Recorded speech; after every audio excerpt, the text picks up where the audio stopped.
Shocks. I'm here with Michael Odee, Dignitas' manager. I guess it's fair to say you're the guy who built yourself an empire. I'm still building. It's not an empire yet, but yeah. So your guys are here, your guys are playing the next game. For the first time in an official match with the new roster, you've got two Koreans coming in. Tell me, how did the idea originate to swap out members and bring in Korean players? I mean, is that something everybody has to do now in North American LCS? No, it's not an essentiality that you have to have Koreans. We just decided when we knew we had two spaces open, we looked at who was available at the time, we looked at how, and looked at almost every opportunity that we had to progress, and we decided that these particular two Koreans were available. They had a lot of talent. They hadn't been tried out properly. We wanted to give them a shot. And the team all agreed. So it wasn't a management decision, really. I sanctioned it, but the players actually chose that route. Been in America too long. Okay. Tell me, does everybody in LCS these days, in order to catch up to Cloud9 and maybe try to break that Cloud9 TSM duopoly, does everybody have to take this route? Is it actually, do you feel like there's anybody in the US that can field a North American team and be successful, be top 3 in LCS North America? Yeah, I do believe that. At the end of the day, it's down to, like, winning tournaments like this, it comes down to teamwork. Obviously, you have to have the skill, and NALCS is very good at the moment, and teamwork it takes time to build teamwork. So C9 are way ahead on that front, and tactically they're very sound. So we've got to catch up, and that's why I was desperate to come and compete at this tournament, because I wanted to see these guys in action before we hit LCS next month, and just see what happens. We can learn so much from just watching these competitive games, and then we know what to go back and work on. You mentioned communication. Talk to me about that. How does communication look in that lineup over there? In-game, very good. We have a series of keywords that they had to learn straight away, which is what a lot of football teams do. So I did some research on that. Out of game, they're having a lot of fun. The communication in English is broken. They're learning. They're very keen to learn as well. So Core JJ especially has an English book on his desk in a house in Los Angeles, and he wants to learn every word. It's just going to take time. This team's been together for 4 weeks. So we've been very quiet with them. We've allowed them to have some fun before we really get going. And to be honest, we've got Christmas next, and then we get going properly in January. What are you doing to ensure that this team is actually a group rather than just a string of individuals? Yeah, literally, we gave them no pressure for the first month, so we got a lot of stick from everybody. All the Reddit detectives found out who the players were, and we hadn't announced them. We just wanted them to have some fun, and they literally, the 5 of them leveled up level 1 accounts to level 30 accounts, and got the 2 Koreans into Challenger after less than a week.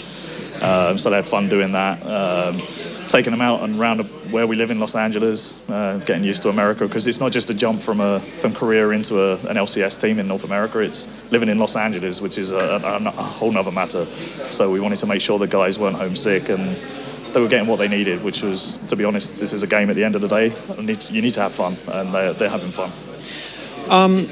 Just to a degree, you might say that, at least I would say that it's a risk. You know, you've got 2 guys who you don't know if they will settle in the long term.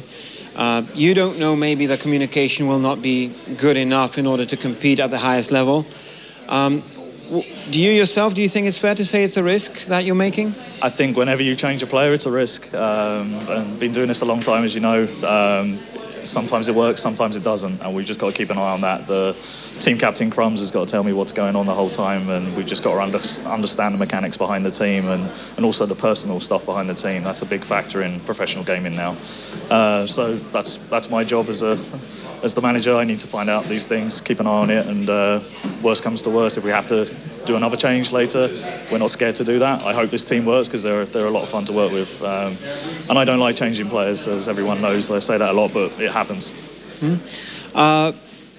As a team owner, you need to plan for contingencies, right?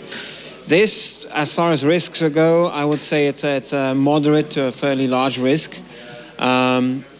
Is there a contingency plan somewhere in the back of your head that you if things don't go well in the split, you will already know what to do, or are you kind of... It's a rubbish answer for you, but yeah, we have a plan, and I don't want to use that plan. But you never know what's going to happen. Lots of factors can come into this, and now we have to. We're looking for a coach right now, and that's another factor because the coach will have a lot of say on what we do. So that could change everything. I don't know. So we have to get that in place before, or that person in place before the 7th of January. Skara is a coach right now. And you're looking for a coach. Is there a particular reason why Skara didn't become a coach for you guys? Well, he was our coach. I won't go into the details on that one. But yeah, Skara chose another path, and good luck to him. He's a friend. So yeah, we move on. That's life. That's gaming. So how good is this team? Do you think? I mean, this upcoming split, top 3 in North America. Good enough? I never do predictions. I never put pressure on our players. I believe this team are good. But like I said, we wanted to come and compete in a tournament like IEM. It's a tournament that I've never won, so it would be nice to get that far, so touch wood somewhere. There's no pressure on these guys. That's not the way that I manage. I just want to make sure in my own mind that this is the team we're going to go into LCS with. Give them every chance to do that, and hopefully it works. More of a general question. What needs to happen in North American LCS for Cloud9 to be kind of permanently challenged? They've been challenged once by TSM, now they've had a roster change, and we don't really know how good TSM is. I think they're still trying to find the kind of center of gravity, if you will. Cloud9 are amazing. They've been amazing in San Jose. What needs to happen for those guys to be knocked off the perch, if you will? I think literally other teams need to catch up on the team play aspect of it, especially. I'm hoping for our team's sake that Cloud9 do what most pro teams do. They get a bit cocky and they don't practice so much, and they let it slack a little bit so everybody catches up. That's one way of knocking them off the perch, and the other way is somebody comes along with much better tactics and drive to punch through, and I think this next season looks extremely strong in NA. I think every team looks very strong, so it's going to be very tough. Last question, how much of that type of innovation in terms of tactics do you see in your boys? A lot. So we got Crumbs, who can read the game extremely well. Gamsu coming in from Samsung Blues, giving us a new insight into the Korean thinking. But the new patch is completely different. The meta in the jungle is completely different. I'm confident. We got good analysts. We now got those in place as well. So with the combination of everything we have in place, and it's a whole team. It's those 5 guys play the game, but we got a whole team around them as well. I just want to see them play. Yeah, that's simply that. Let's see what happens.